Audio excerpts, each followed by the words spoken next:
Hello students, welcome back to Immerse classes. I hope you all are good and fine. अगर किसी ने अभी तक चैनल को सब्सक्राइब नहीं किया है, अभी चैनल को सब्सक्राइब कीजिए। जैसा कि आपको मालूम है कि हमने रेस्पिरेशन स्टार्ट किया लाइफ प्रोसेस में, हमने अब दूसरा लाइफ प्रोसेस पढ़ा। वो क्या है? रेस्पिरेशन। पहले हमने पढ़ा था ग्रोथ, फिर हमने पढ़ा न्यूट्रिशन, जिसमें हमने फिर पढ़ा डाइजेशन इन ह्यूमन बींग्स। अब हम पढ़ेंगे रेस्पिरेशन। रेस्पिरेशन का कल हमने एक लेक्चर दिया, what is difference between respiration and breathing, और हमने थोड़ा ह्यूमन रेस्पिरेटरी सिस्टम के बारे में थोड़ा जाना था, और हमने पढ़ा था टाइप्स ऑफ रेस्पिरेशन। ठीक है, आज हम क्या करते हैं काम, जैसे मैंने बोला, आज हम ब्रीदिंग को अच्छे से पढ़ते हैं। क्या पढ़ते हैं? ब्रीदिंग, जिसको हम क्या कहते हैं? वेंटिलेशन। ब्रीदिंग या वेंटिलेशन, जो मैंने कल बताया था। क्या बताया था ब्रीदिंग का मतलब? ब्रीदिंग का मतलब है सिर्फ exchange of gases. Exchange of gases यानी हम क्या सांस को बाहर छोड़ते हैं और सांस को अंदर लेते हैं। इस प्रोसेस को हम कहते हैं ब्रीदिंग, जिसमें क्या हम सांस को अंदर लेते हैं और सांस को बाहर निकालते हैं। यानी इसमें हम क्या करते हैं? इनहेलेशन। इनहेलेशन या इनस्पायरेशन।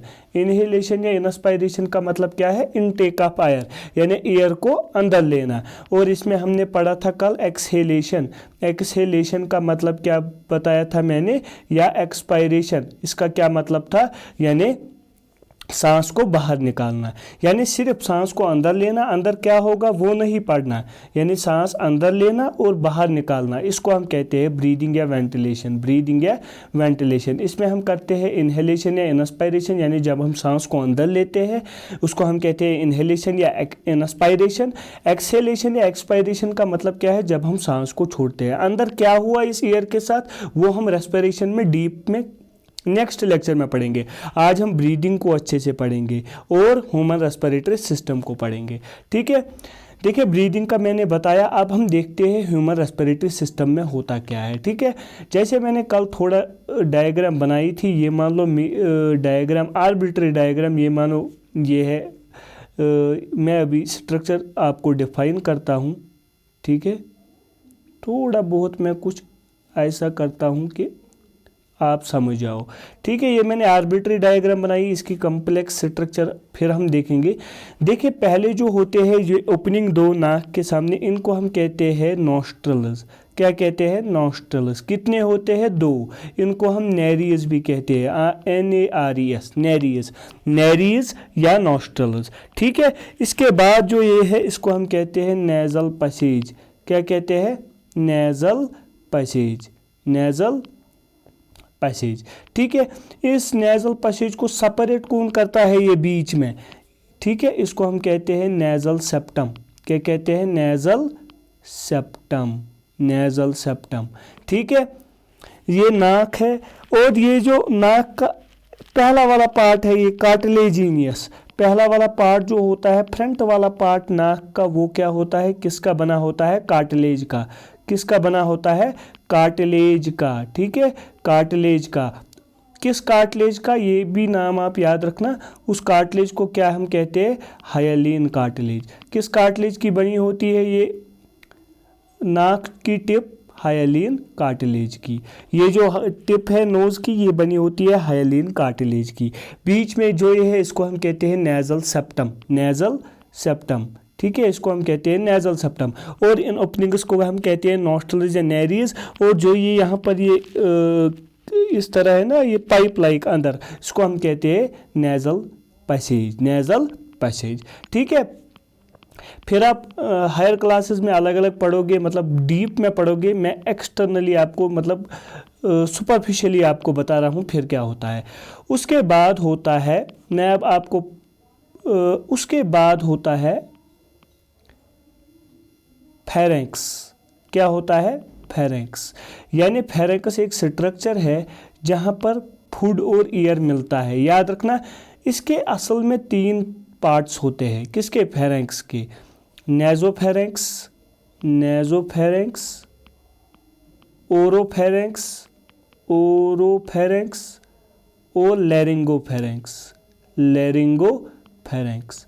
ठीक है, ठीक है, ये आप याद रखना। ठीक है, इसके 3 पार्ट्स होते हैं फेरेंक्स के।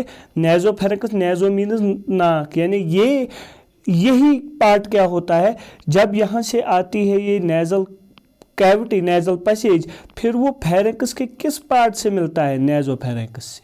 फिर नेजोफेरेंक्स जाके मिलता है लैरिंगोफेरेंक्स से। और जो हमारा माउथ है, माउथ जहाँ से टच होता है फेरेंक्स के साथ वो होता है ओरोफेरेंक्स, फिर ये दोनों मिलते हैं यहाँ पर लैरिंगोफेरेंक्स।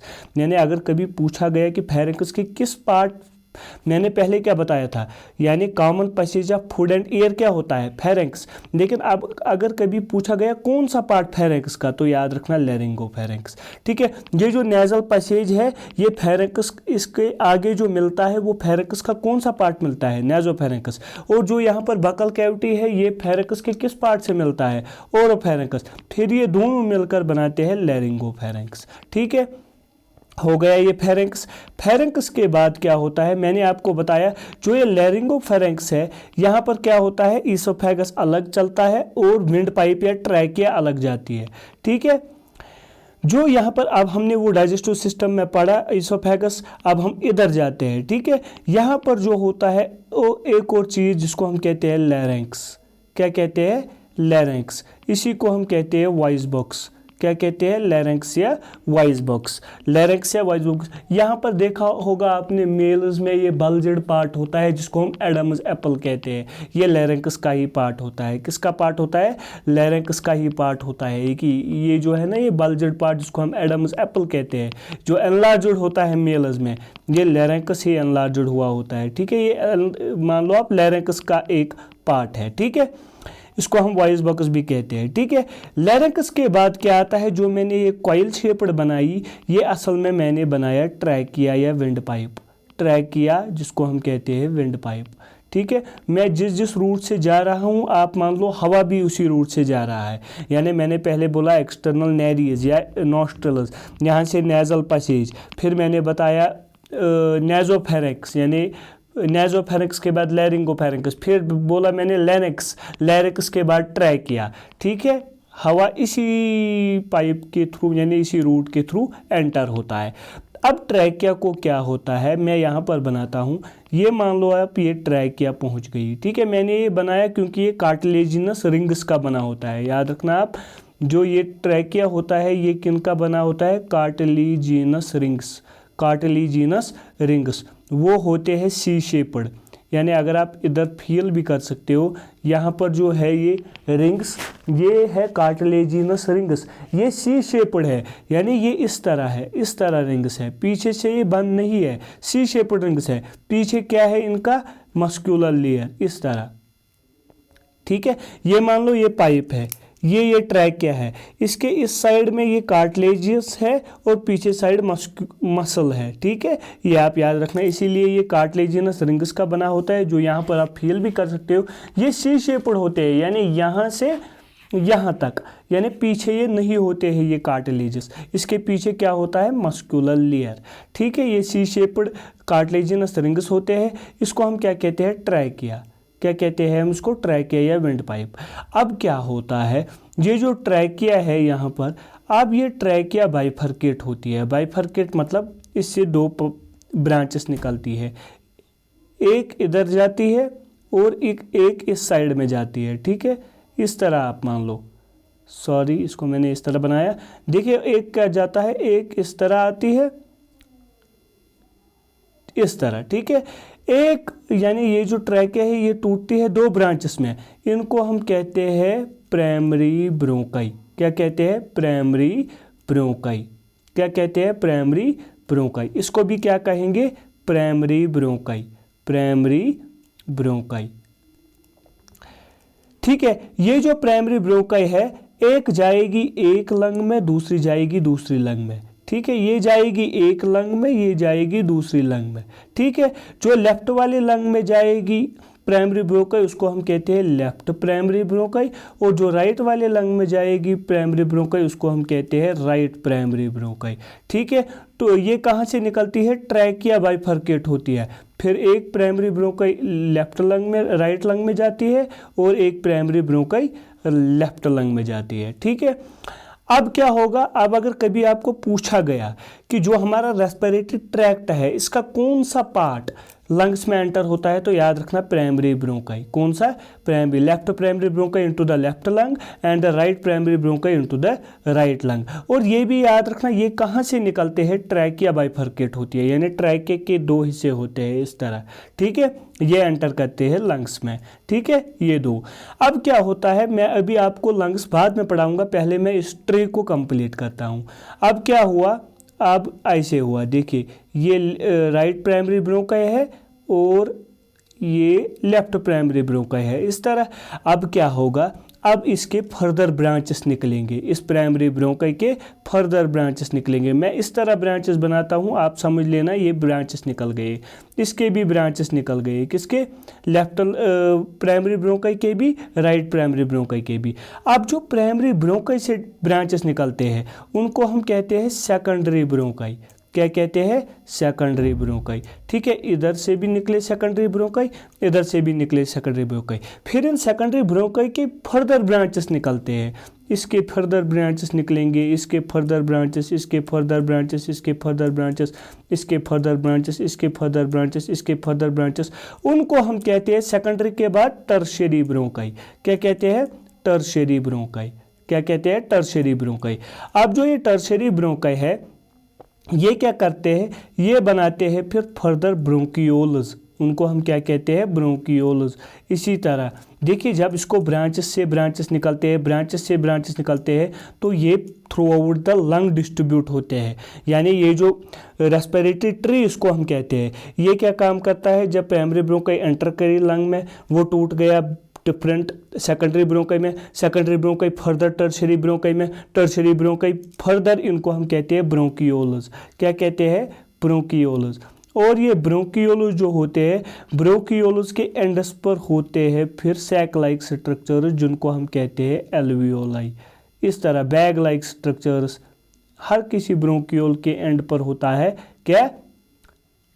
बैग लाइक या सैक लाइक स्ट्रक्चर्स जिनको हम क्या कहते हैं? एल्वियोलाई। एल्वियोलाई। अगर आपको कभी पूछा गया ये एल्वियोलाई कहाँ प्रेजेंट होंगे, अगर कभी आपसे पूछा गया एल्वियोलाई कहाँ प्रेजेंट होंगे, ये लंग्स के नीचे प्रेजेंट होंगे या ऊपर? ये होंगे through out the lung present. क्या होंगे? Through out the lung. ये नीचे ऊपर प्रेजेंट नहीं होते, ये लंग के हर किसी जगह पर प्रेजेंट होंगे, क्योंकि जब ब्रांचेस निकल गए, आधे ब्रांचेस इधर चले गए, आधे इधर, आधे नीचे, फिर नीचे वाले बाइफरकेट हो गए, थ्रू आउट द लंग ये ब्रांचेस डिस्ट्रीब्यूट होते हैं और ये alveoli through out the lung present होते हैं। अगर कभी पूछा गया कि जब हम रेस्पिरेशन करते हैं, इनहेलेशन करते हैं, इंस्पायरेशन करते हैं, तो फाइनली रेस्पिरेटरी ट्री में आखिर में हवा कहाँ पहुँचता है, वो इन बैग लाइक या सैक लाइक स्ट्रक्चर्स में पहुँचता है जिनको हम कहते हैं एल्वियोलाई। पहुँच गए एल्वियोलाई में, ये आपने याद रखना है। यानी जब हम इनहेल करते हैं, मैं थोड़ा बहुत यहाँ पर बनाता हूँ, जब हम इनहेल करते हैं तो क्या होता है, पहले नॉस्ट्रल्स से हवा जाता है, ठीक है, नॉस्ट्रल्स के बाद कहाँ चला जाता है? नेजल पैसेज में, ठीक है, नेजल पैसेज से कहाँ चला जाता है? नेजोफेरेंक्स में, ठीक है, नेजोफेरेंक्स, नेजोफेरेंक्स से कहाँ? लैरिंगोफेरेंक्स, ठीक है, लैरिंगोफेरेंक्स, लैरिंगोफेरेंक्स से कहाँ चला गया, या सिंपली इन दोनों के बदले आप याद रख सकते हो फेरेंक्स में चला गया। किसमें? ये आप फिर हायर क्लासेस में अलग अलग पढ़ोगे, ठीक है। कहाँ चला गया? फेरेंक्स। फेरेंक्स से कहाँ चला गया? लैरिंक्स या वॉइस बॉक्स। वॉइस बॉक्स से कहाँ चला गया? ट्रैकिया, ठीक है। ट्रैकिया से कहाँ चला गया? प्राइमरी ब्रोंकाई, जो मैंने अभी बताया, प्राइमरी ब्रोंकाई। प्राइमरी ब्रोंकाई से कहाँ चला गया? Secondary bronchi.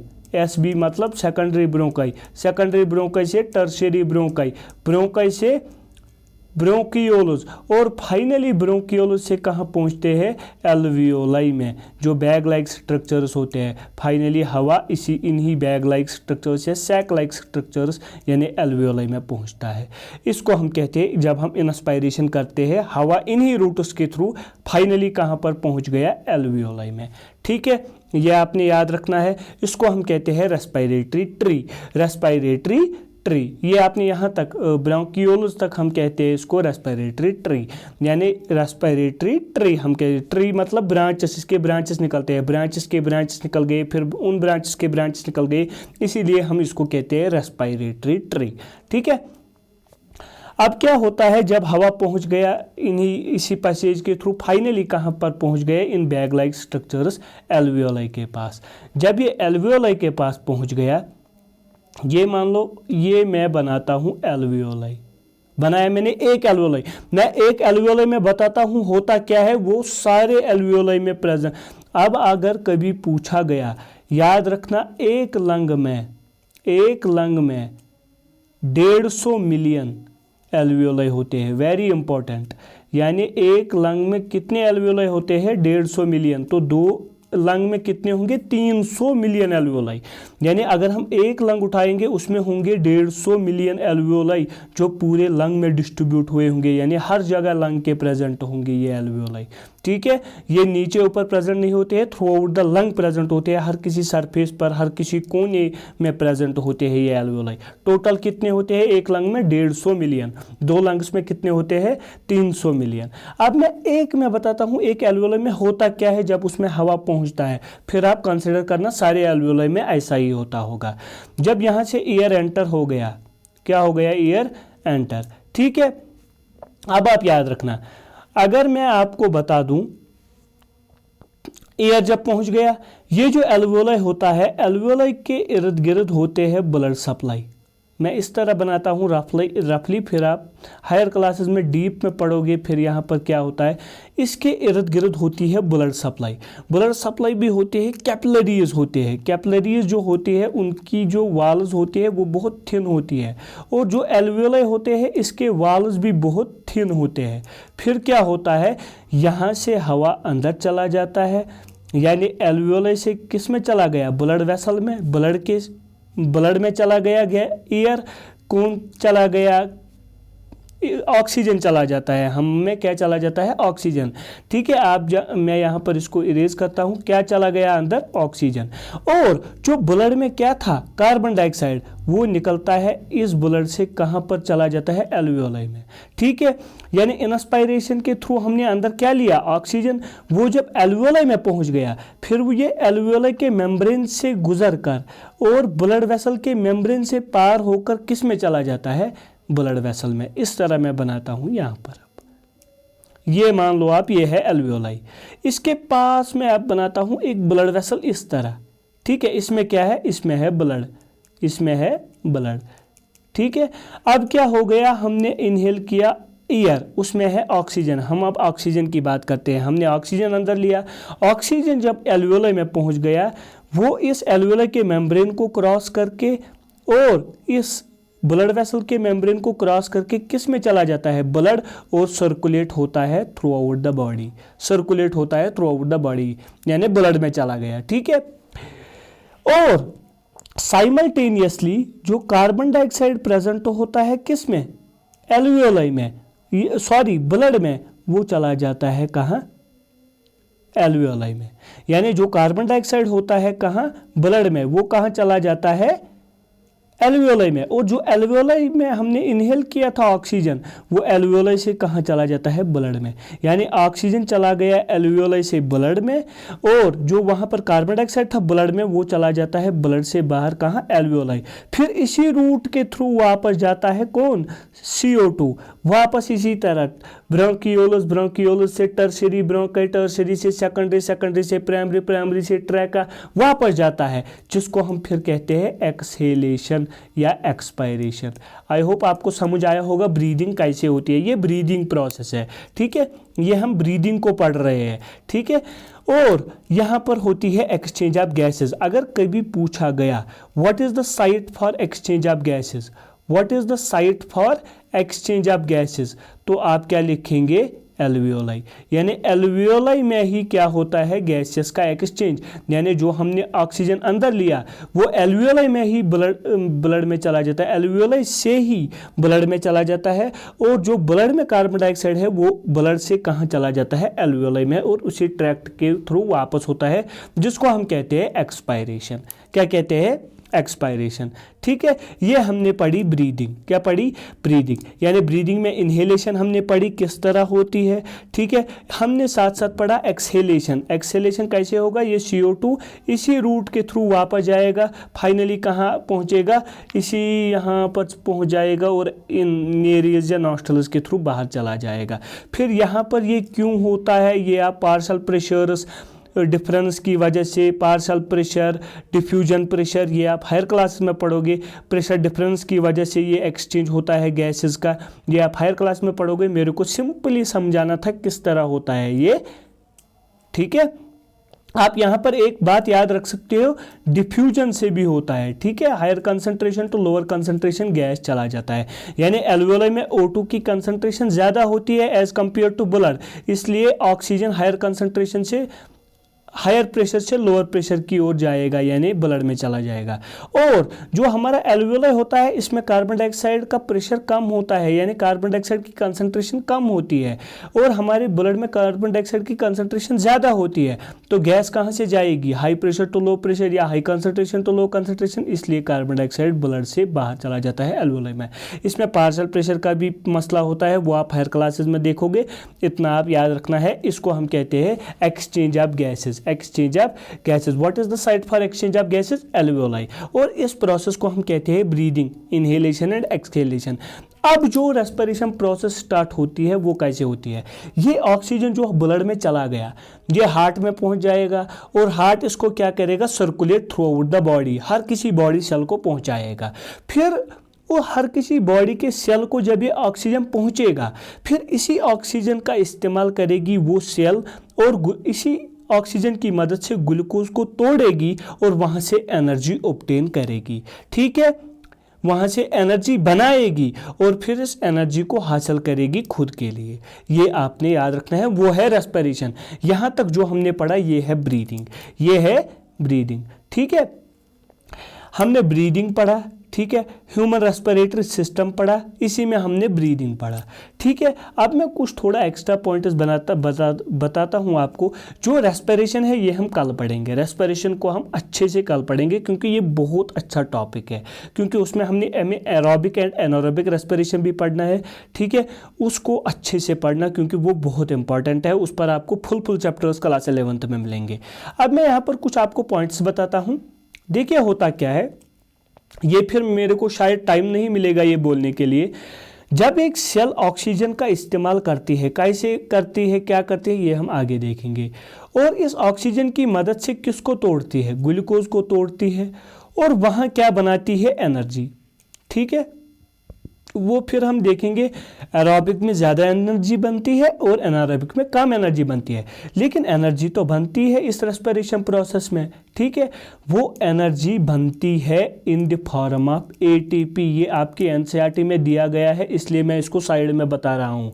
ये बनता है ATP की शक्ल में, यानी जो एनर्जी बन गई वो स्टोर रहती है energy in the form of ATP, यानी ATP मॉलिक्यूल्स की शक्ल में ये एनर्जी जो रेस्पिरेशन प्रोसेस में एनर्जी निकलती है, कैसे निकलती है वो हम कल देखेंगे, लेकिन वो एनर्जी जो होती है वो स्टोर रहती है मॉलिक्यूल्स की शक्ल में, जिनको हम कहते हैं ATP मॉलिक्यूल्स। यानी ATP की फुल फॉर्म क्या है? Adenosine triphosphate, adenosine triphosphate. ठीक है, आपके NCERT में अच्छे से दिया गया है होता क्या है। ठीक है, ये आपने याद रखना है। ठीक है, in the form of ATP, यानी हमारी सेल के अंदर जो रेस्पिरेशन प्रोसेस में एनर्जी बनती है, सेल उसको स्टोर रखती है एनर्जी को इन मॉलिक्यूल्स की शक्ल में, जिनको हम कहते हैं ATP, एडिनोसिन ट्राइफॉस्फेट्स। होता क्या है, देखिए सेल में होते हैं ADP, एडिनोसिन डाइफॉस्फेट, यानी इसमें 2 फॉस्फेट ग्रुप्स होंगे। ठीक है, ट्राइफॉस्फेट में होते हैं 3 फॉस्फेट ग्रुप्स। जो सेल होती है नॉर्मल सेल, उसमें होते हैं ADP और होते हैं PI मीन्स इनऑर्गेनिक फॉस्फेट्स। इनको मैं लिखता हूँ, ये होते हैं इनऑर्गेनिक फॉस्फेट्स, यानी एक फॉस्फेट ग्रुप। ठीक है, इसको आप हायर क्लासेस में भी डिटेल में पढ़ोगे, लेकिन अभी याद रखना NCERT में मेंशन है। इसको हम कहते हैं एडिनोसिन डाइफॉस्फेट। डाईफॉस्फेट का मतलब क्या है, इसमें कितने फॉस्फेट के ग्रुप्स होंगे, 2, di minus 2, triphosphate minus 3 phosphate. फिर क्या होता है, जब एनर्जी बन गई सेल में, वो एनर्जी क्या काम करती है, वो एनर्जी इन दोनों को मिलाती है, एडीपी और पीआई को। इनऑर्गेनिक फॉस्फेट और एडिनोसिन ट्राईफॉस्फेट के दरमियान बॉन्ड बनाता है कौन, ये एनर्जी जो सेल में बन गई। अब क्या बनेगा यहाँ से, ADP diphosphate plus inorganic phosphate क्या बनाएगा, एटीपी यानी एडिनोसिन ट्राईफॉस्फेट। अब इस एटीपी में क्या स्टोर रह गया, एक तो इसमें क्या है एडीपी मॉलिक्यूल, एक तो क्या है इनऑर्गेनिक फॉस्फेट मॉलिक्यूल, तभी तो ट्राईफॉस्फेट बन गए। ये है 2 डाईफॉस्फेट, ये है इनऑर्गेनिक फॉस्फेट ट्राईफॉस्फेट। लेकिन इन एडीपी और पीआई को किसने जोड़ा, एनर्जी ने। किस एनर्जी ने, जो रेस्पिरेशन प्रोसेस में बन गई, उस एनर्जी ने उनके दरमियान बॉन्ड बनाया, यानी ये एनर्जी अब एटीपी में स्टोर रह गई ना। अगर हम इसको नाम देंगे, ये क्या रिएक्शन है, ये बहुत बार एग्जाम में भी आया है, ये है एंडोथर्मिक रिएक्शन। क्या है, एंडोथर्मिक रिएक्शन। अगर कभी पूछा गया जो रेस्पिरेशन प्रोसेस में एनर्जी बनती है वो स्टोर रहती है in the form of ATP. Formation of ATP एक एंडोथर्मिक प्रोसेस है या एक्सोथर्मिक, ये एक एंडोथर्मिक प्रोसेस है, क्योंकि इसमें एनर्जी लगती है, बॉन्ड बनाने के लिए एनर्जी लगती है, यानी इसमें बॉन्ड बनता है, इसमें एनर्जी यहीं से लगती है, रिलीज नहीं होती है। इसलिए जब एटीपी का मॉलिक्यूल बनता है वो एंडोथर्मिक प्रोसेस होती है, एंडोथर्मिक रिएक्शन होती है, क्योंकि उसमें एनर्जी लगती है तभी एटीपी बनता है। वो एनर्जी कहाँ से आती है, रेस्पिरेशन से आती है, ये आपने याद रखना है। फिर जब सेल को जरूरत पड़ती है एनर्जी, वो इस एटीपी मॉलिक्यूल को वापस तोड़ती है, एडीपी अलग निकालती है और इनऑर्गेनिक फॉस्फेट को अलग निकालती है, और जो एनर्जी इसने स्टोर की थी, यानी इनको जोड़ने के लिए इसने जो एनर्जी यूज़ की थी, उस एनर्जी को ये बाहर निकालती है और वो एनर्जी एक सेल फिर इस्तेमाल करती है। ठीक है, ये आपने याद रखना है। फॉर्मेशन ऑफ एटीपी क्या थी, एंडोथर्मिक प्रोसेस, इसमें एनर्जी लगती थी, लेकिन इसको हम क्या कहेंगे, डिसोसिएशन ऑफ एटीपी, यानी जब एटीपी टूटता है तो वहाँ पर एनर्जी लगती है कि निकलती है, वहाँ से एनर्जी निकलती है जो उसने बनते वक्त स्टोर कर ली थी, फिर यही एनर्जी इस्तेमाल करती है सेल। ये कौन सी प्रोसेस है फिर, एक्सोथर्मिक रिएक्शन, यानी इसमें एनर्जी जो होती है वो निकलती है, इसलिए ये है एक्सोथर्मिक रिएक्शन। यानी फॉर्मेशन ऑफ एटीपी का बनना एंडोथर्मिक रिएक्शन है, एटीपी का फिर टूटना एक्सोथर्मिक रिएक्शन है। एटीपी कब बनता है, जब रेस्पिरेशन प्रोसेस में जो एनर्जी बनती है, जब सेल उसको स्टोर रखती है तब एटीपी बनता है, वो एडीपी और पीआई को मिलाकर इस एनर्जी का इस्तेमाल करके एटीपी बनाता है। फिर जब इस एटीपी का एनर्जी का इस्तेमाल पड़ती है सेल को, तो फिर वो इसी एटीपी को तोड़ती है, इनऑर्गेनिक फॉस्फेट को अलग निकालती है, एडीपी को अलग निकालती है, उसमें जो एनर्जी ट्रैप हुई थी उसको बाहर निकालती है, और वो एनर्जी एक सेल इस्तेमाल करती है। ये आपने याद रखना था, ये आपके एनसीईआरटी में था। ठीक है, ये आपने याद रखना है, ये बहुत इंपॉर्टेंट चीज़ है। ठीक है, इसको आपने याद रखना है। आई होप आपको ये वीडियो समझ आया होगा। हमने आज ब्रीदिंग पढ़ा और formation and dissociation of ATP पढ़ा, एनर्जी जो बनती है वो स्टोर कैसे होती है, फिर जब उसका इस्तेमाल होता है तो वो कैसे टूटता है, ये हमने अच्छे से पढ़ा। ब्रीदिंग को अच्छे से पढ़ा, ह्यूमन रेस्पिरेटरी सिस्टम को अच्छे से पढ़ा।